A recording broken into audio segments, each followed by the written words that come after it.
감사절 찬양이 감사가 아니라 감사절기를 통하여서 우리는 앞으로 갑시다 라고 하는 그 찬양, 참 또 색다른 어떤 은혜를 느끼게 됩니다.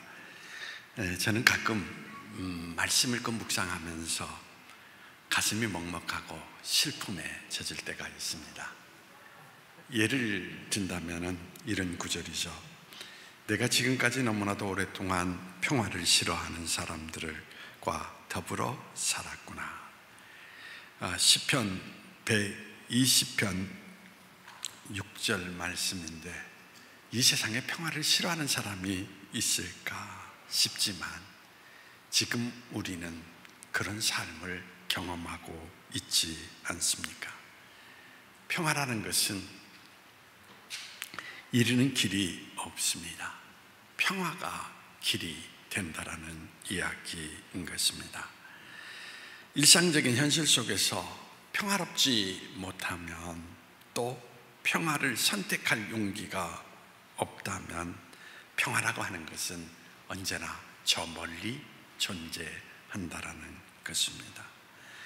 이제 우리는 사랑하고 섬기고 나누고 또 돌보는 평화의 사도로서 인생길을 걷는 그리스도의 제자의 삶을 살아가야 될 것 같습니다.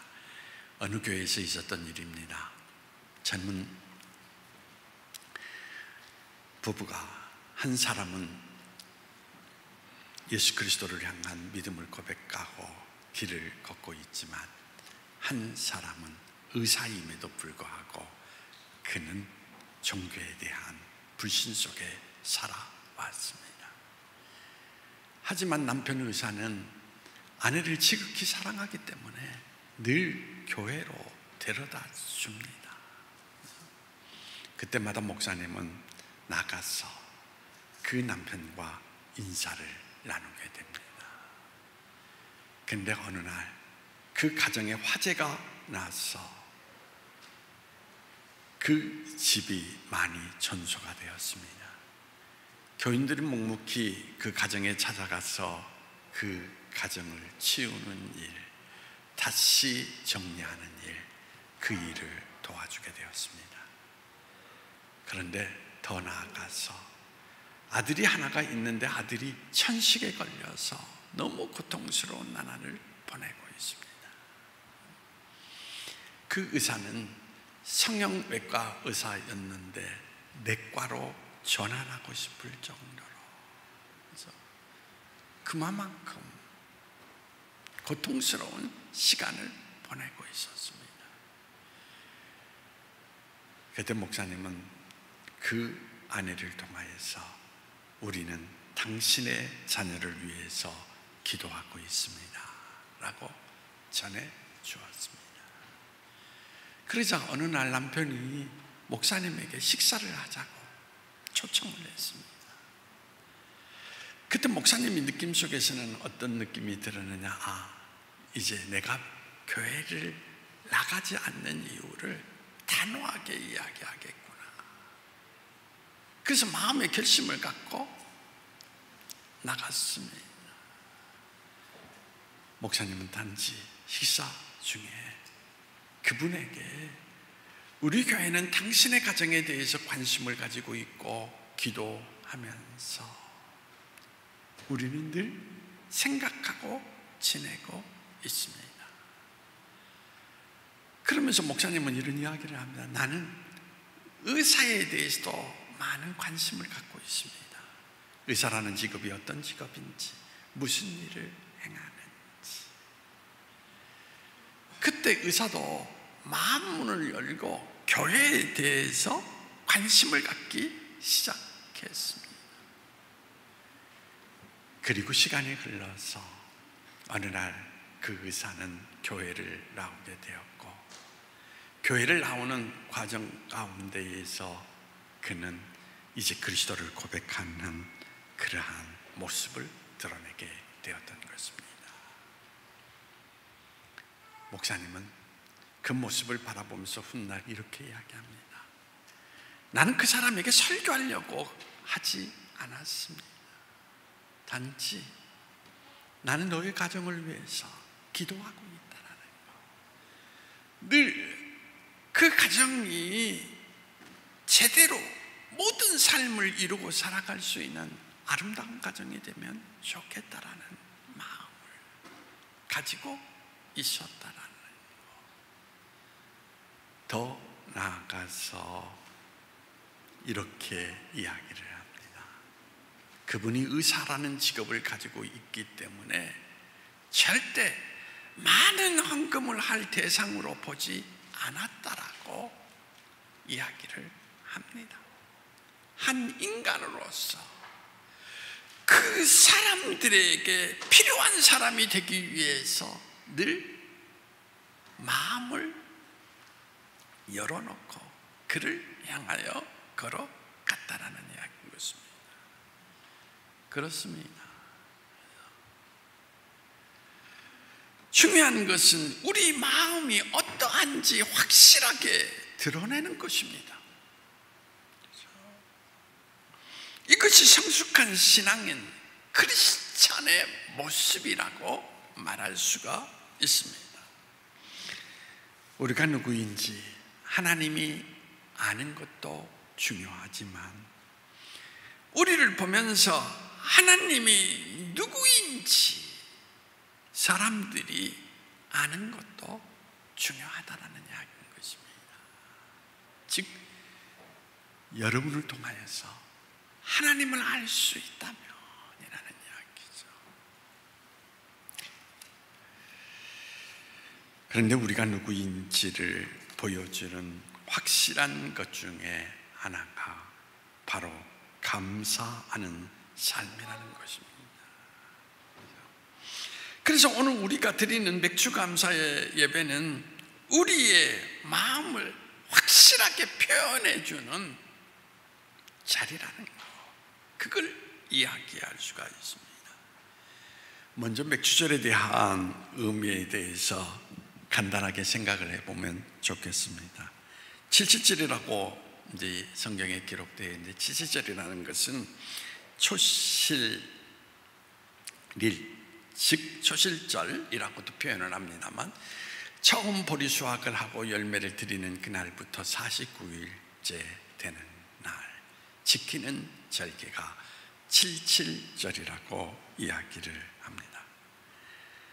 또 우리는 77절을 또 어떻게 부르기도 합니까? 오순절이라고도 부르기도 합니다. 오순절은 초실일 그 다음 날부터 49일 되는 날을 오순절이라고 이야기를 하고 있는 것입니다. 그래서 사실 여러분 이스라엘 백성들이 노예 생활 가운데에서 여러분 이제 77절이라고 지키라라는 하나의 규례를 받게 되었다라는 것은 무엇을 의미하느냐? 이제는 나라로서 그 모양을 지니게 되었다라고 하는 것을 나타내주는 의미를 갖고 있는 것입니다. 신약시대의 오순절날 사도행전에 보면은 다락방에 모여서 성령을 체험합니다. 오순절의 의미가 어디에 있습니까? 교회가 시작되었다라고 하는 사건을 기록하고 있습니다. 다른 말로 표현하면 오순절은 교회의 생일이다 라고 이야기를 할 수가 있습니다. 오늘은 그 맥주절을 기념하는 날로 감사에 대해서 말씀을 드리고자 합니다. 오늘 본문 맥주절을 지킬 때 어떠해야 한다라는 것을 말씀하고 있는데 제가 하는 말 가운데 하나가 여러분 여러분들에게 강조하는 것이 있습니다. 감사는 그리스도인의 특권이다 라는 말인 것입니다. 감사의 말로 참된 그리스도인들이 잊고 살아가서는 안 되는 요소라는 이야기인 것입니다. 절기라는 것 참으로 중요한 의미가 있습니다. 뭐 여러분들이 오늘도 보니까 또 맥주감사절 반복되어서 지키기 때문에 이제 절기라는 것이 여러분 마음 가운데서 식상한 하나의 계절이 되고 있지는 않은가라는 것입니다. 그런데 중요한 의미가 있어요. 믿음으로 살아가는 그 사람들이, 절기라고 하는 것은 계속적으로 하나님의 은혜를 잊지 않고 살아가는 그러한 의미를 담고 있다는 것입니다. 그것이 바로 감사절이라는 것입니다. 그리스도인들이 맥주감사절, 추수감사절, 유월절을 지키면서 하나님을 잊지 않는다라는 것, 그게 중요한 의미를 담고 있다라는 것입니다. 사무엘 라이프 워치라고 하는 변호사가 있습니다. 이 사람은 아주 유능한 변호사였습니다. 그가 그의 생애 가운데 사형 선고 온도를 받은, 구형을 받은 사람들을 78명이나 사형 선고에서 벗어날 수 있도록 구제를 해 주었습니다. 변호를. 그런데 그는 이렇게 이야기하고 있습니다. 78명 중에 한 사람도 자기를 찾아와서 감사하다라고 하는 사람이 없었다라는 이야기인 것입니다. 감사를 잃어버린 사람 어떻게 됩니까? 그 다음 관계가 끊어지게 된다는 것입니다. 교회 어르신이 여름철이라 딸로부터 염소로 보약을 딸이 보내왔습니다. 제 앞에서 자랑을 하는데 저도 얼마나 기쁜지, 참 딸이 참 착한 모습을 갖고 있습니다.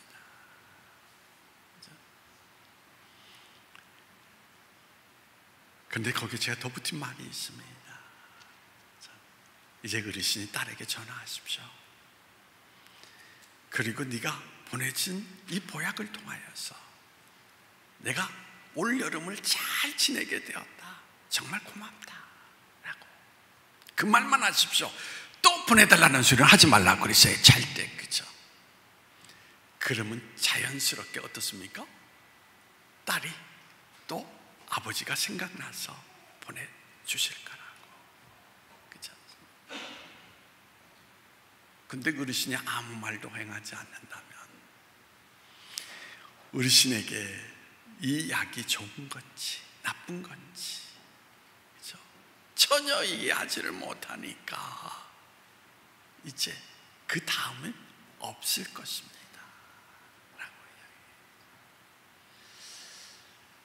이처럼 감사라고 하는 것은 서로의 관계를 이어주는 중요한 역할을 한다는 이야기인 것입니다. 오늘 우리가 지키는 감사절은 하나님께서 우리에게 베푸신 그 모든 것에 대해서 반응하는 일이에요. 반응하는 일. 신명기 16장 10절에 내게 복을 주신 대로라는 구절이 있습니다. 감사는 일방적인 것이 아니라 하나님께서 우리에게 행하신 일에 대해서 어떻게 우리가 반응하느냐, 거기에 달려 있는 것입니다. 우리가 하나님을 안다라는 것은 우리를 향하신 하나님의 계획을 알고 우리에게 역사하신 하나님의 은혜를 안다라는 것이 아닙니까? 하나님께서 우리에게 끊임없이 동행하시고 은혜를 베푸시는데 우리가 반응하지 않는다면 어떤 마음을 갖게 되시겠습니까? 오늘 저는 맥주절 말씀을 묵상하다가 본문에서 세 가지 명령을 찾을 수가 있었습니다. 첫 번째는 뭐냐? 자원해서 드린다는 거. 오늘 제가 성경 말씀을 묵상하며 주목했던 구절이 자원하는 이라는 말씀입니다. 이 말은 어떤 의미를 담고 있습니까? 우리에게 베푸신 은혜를 정말 가슴 속에 느낀다면, 그죠? 하나님께 그 감사를 통하여서 서로의 관계를 지키라는 이야기인 것입니다. 다른 말로 표현한다면, 저는 여러분들에게도 분명히 말씀드립니다. 감사할 수 있는 은혜가 없다면 예물을 드리지 않아도 된다. 그것이 오늘 성경 말씀입니다. 하나님을 느낄 수 없다면 드리지 말라 하는 것입니다. 그러나 느낀다면 감사로 표현하라 라는 것입니다. 여러분, 고백교회가 주보에도 예물에 대해 누가 했다 싫지 않고, 예물을 어떻습니까? 스스로 자원해서 드리도록 39년 역사 가운데 한 번도 그 법칙을 어긴 적이 없습니다. 왜 그렇습니까? 하나님을 느낀 사람만이 하나님을 향하여서 표현하는 것입니다. 하나님이 정말 내 삶을 도우셨습니다. 내 가정의 모든 삶을 인도해 주셨습니다. 하나님이 나의 가정을 지켜주셨습니다. 그걸 느끼는 사람만이, 그렇지 아니하면 감사가 아니라 그건 뭐가 됩니까? 뇌물이 된다라는 이야기인 것입니다. 저는 교회는 아무리 어려워도 인간적인 방법을 드러내서는 안 된다고 생각합니다. 하나님의 원리에 따라서 갈 때 하나님께서 이 교회를 지키시고 이루어 가시는 것이지, 인간의 방법은 그것은 하나님과 아무런 관계없는, 그렇죠? 사실은 교회가 기업이 되고 만다라는 이야기인 것입니다. 여러분들이 혼돈하실 것 같아요. 드리라는 것인지 드리지 말라는 것인지. 제가 분명하게 말씀드린, 하나님이 원하시는 것은 여러분의 마음이라는 것입니다. 하나님을 느끼고 있느냐, 정말 여러분 마음속에 은혜에 대해서 하나님이 여기까지 우리를 도우셨구나 라는 것을 생각하느냐, 그 의미가 바로 자원하는 예물이라는 것을 여기에서 나타내주고 있습니다. 두 번째는 즐거움으로 나눈다라는 것입니다. 성경에 보면 두 번째 명령이 등장하는데, 이 축하의 날에 레위인, 외국인, 과부, 고아들을 이야기하고 있습니다. 이들을 성전으로 초청하라. 레위인, 과부, 고아, 특징이 뭡니까? 그들은 스스로 자기 삶을 살아갈 수 없는 사람들이라고 하는 공통점이 있습니다.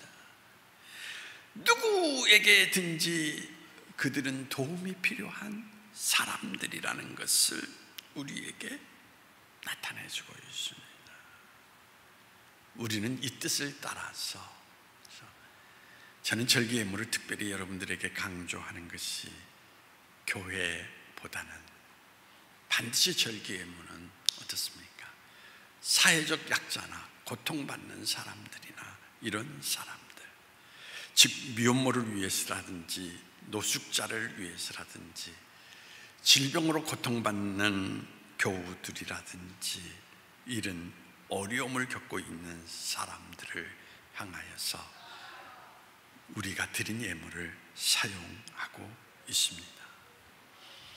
감사절이라는 것은 내게 주신 복, 거기에서 끝나는 것이 아니라 나에게 주신 복을 다른 사람에게 흘러가게 하는 절기라는 것을 우리에게 말해주고 있습니다.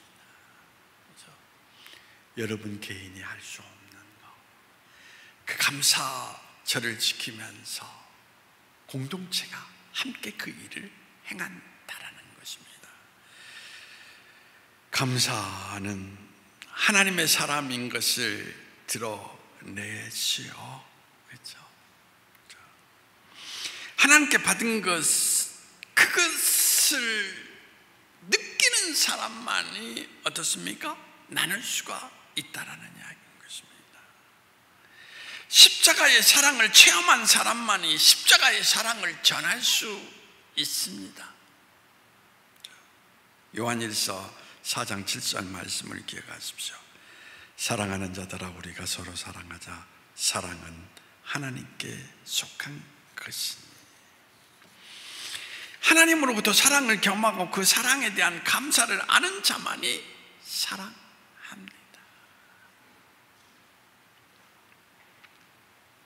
제가 오늘 또 어르신과 이야기를 나누면서, 어르신은 저희 부친을 본 적이 없습니다. 근데 저희 부친에 대한 이야기를 나누다가 그분이 이런 말을 합니다. 목사님은 꼭 아버지를 닮았습니다.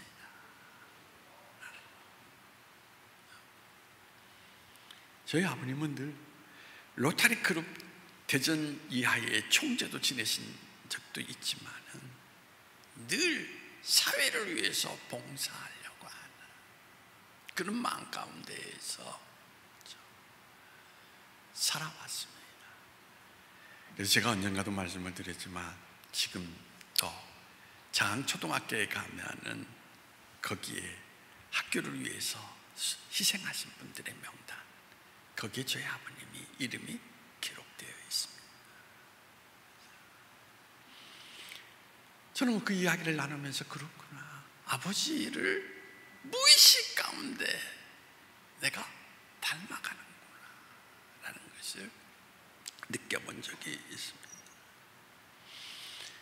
저는 여러분들에게 꼭 부탁드리고 싶은 것이 있습니다. 나는 이런 사람이야, 그렇게 이야기하지 말고요, 저는 여러분들이 사랑을 연습하는 사람이 됐으면 좋겠습니다. 감사를 연습하십시오. 저에게 목회자로서 꿈이 있다면, 언젠가도 말씀드렸습니다만, 교인들에게 헌금하십시오라고 하는 말을 자신 있게 말할 수 있는 사람 되고 싶습니다. 여러분이 드리는 예물이 하나님을 기쁘시게 할 뿐만 아니라 하나님 나라를 위해서, 하나님이 함께 하시기를 원하시는 이웃들을 위해서 쓰이는 것이기에 아무리 강조해도 떳떳하고 교인들에게 자랑스러운 목회자가 되는 꿈, 그 꿈을 저는 갖고 있습니다. 이번 맥주절에도 우리의 감사와 즐거움을 나눌 수 있는 그런 절기가 되기를 소망해 봅니다. 그 다음에 세 번째로는 어려웠던 시기를 기억하는 것입니다. 애굽에서 종되었던 것을 기억하고 이 규례를 지키라. 여기에서 규례라는 것은 맥주절 감사의 규례를 말하는 것인데, 이 규례를 지키기 위해서 애굽의 종되었던 때를 기억하여 지키라고 이야기하고 있습니다. 가장 어려웠던 순간을 기억한다라고 하는. 여러분, 제가 성경 말씀 가운데에도 이 말씀이 있지만은, 저는 부유한 생활 가운데서 가장 가난한 삶까지 떨어졌습니다. 하루에 얼마나 절박했는지, 때로는 제가 길을 걸어가면서 이런 삶을 살기보다는 차라리 내가 적어도 예수 믿는 사람인데 자존심인데 자살은 못하니까 지나가는 차가 나를 치었으면 좋겠다 라고 생각한 적이 있습니다. 그런 가운데에서 교회를 이루어왔습니다. 그래서 저는 늘 약자들에 대한 아픔을 기억합니다. 내가 그렇게 살았기 때문에 저들이 얼마나 힘들까? 저들이 얼마나 고통스러울까? 한순간도 잊어본 적이 없어요. 그래서 때로는 오해를 받습니다. 목사님은 왜 가난한 자들만 향하여서 가느냐고 그렇게 오해를 받기도 했습니다. 그런데 오늘 성경 말씀 가운데에도 가장 어려웠던 순간을 기억하고 그 기간을 지혜롭게 지나가게 하셨던 하나님, 인생의 위기 가운데에서 기가 막히게 나를 보호하시고 인도하셨던 하나님을 기억하라고 하는 것입니다. 청교도들이 메어플라워를 타고 미국에 도착하여 얼마 지나지 않아서 전염병과 가뭄으로 심한 고통을 겪었습니다. 그들은 그때마다 모든 성도들이 함께 모여서 금식하자 하고 금식의 날을 선포하고 금식을 했습니다. 몇 년째 가뭄과 기근과 전염병이 지나가지 않았습니다. 어느 해에도 또 다시 모여서 우리가 어떻게 할 것인가. 농부들이 토의를 시작을 했습니다. 한쪽에서 우리는 전례대로 금식 기간을 선포하고 금식하십시다. 근데 한 농부가 이렇게 이야기합니다. 그렇습니다. 우리는 식량이 유럽보다 풍부하지 않고 지금 우리는 현실적으로 질병 가운데 극심한 고난을 겪고 있습니다. 하지만 가만히 생각해 보면 우리에게는 억압에서 벗어나서 자유로운 삶을 살 수 있는 시간을 맞이했고 더 나아가서 하나님 앞에 마음껏 예배할 수 있는 종교적 시간을 맞이하고 있지 않습니까? 그러므로 이제 우리 금식 기도보다는 감사하십시다 라고 선포를 한 것입니다. 참 중요한 원리를 이야기하고 있다고 생각합니다. 대부분의 신앙의 사람들이 여러분 교회에 와서 하나님 앞에 달라라고만 기도합니다. 그리고 지금 우리에게 주어진 은혜를 잊어버리는 경우가 너무 많습니다.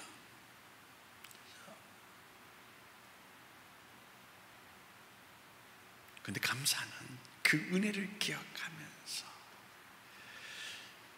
새로운 길을 열어가는 동력이 된다라고 하는 것을 우리에게 나타내 주고 있는 것입니다. 저는 여러분 금식기도 좋습니다. 너무 금식기도에 매이지 마세요. 구걸하는 거지에 불과하지 않습니까? 여러분 감사하면서 하나님의 은혜도 우리 마음속에 느끼면서 선포하고 또 하나님 앞에 구하고 균형 잡힌 신앙의 모습을 가져야 되지 않겠습니까? 그럴 때 하나님이 어떻습니까? 그 인생과 더불어 길을 걸어가시는 것을 기뻐하신다는 것입니다. 성도들과 어느 날 이야기 나누면서 이런 이야기를 들었습니다. 어떤 사람은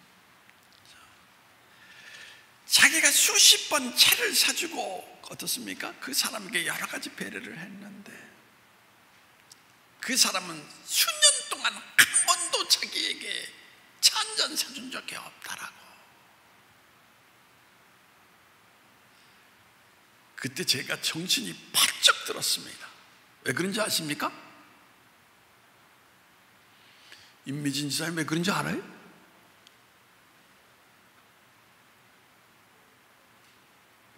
목사는 주로 성도들에게 어떻습니까?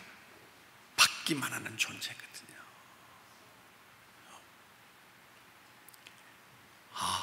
제가 그렇게 비춰질 수도 있겠다. 그래서 임미진 집사님 가게 가면은 성도들을 데리고 갈 때도 있습니다. 기억하실런지 모르지만 제가 거의 계산하죠.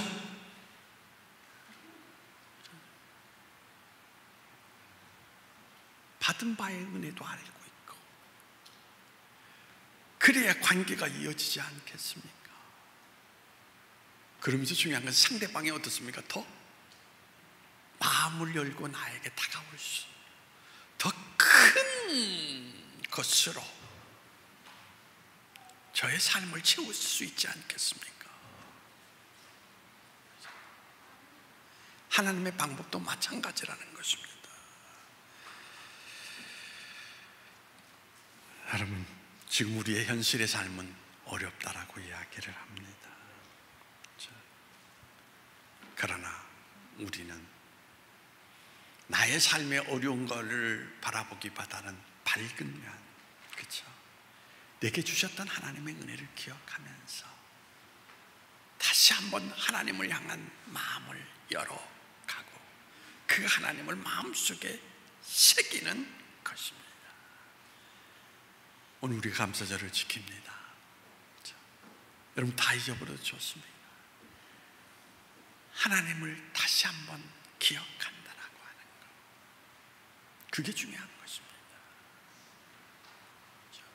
은혜의 하나님으로 여러분이 인생을 새긴, 마음을 속에 새긴다.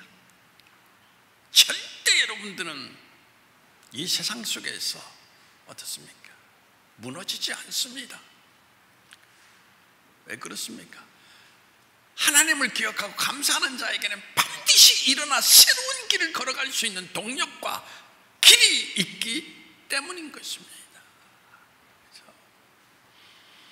오늘 여러분이 드리는 감사의 예물도 예수 사기 운동본부와 질병으로 고통당하는 환우를 위해서, 교우를 위해서 쓰이게 될 것입니다. 이번 절기에도 정말 감사로 우리 하나님을 크게 되새길 수 있는 그런 여러분 모두가 되기를 원합니다. 자, 기도하시겠습니다.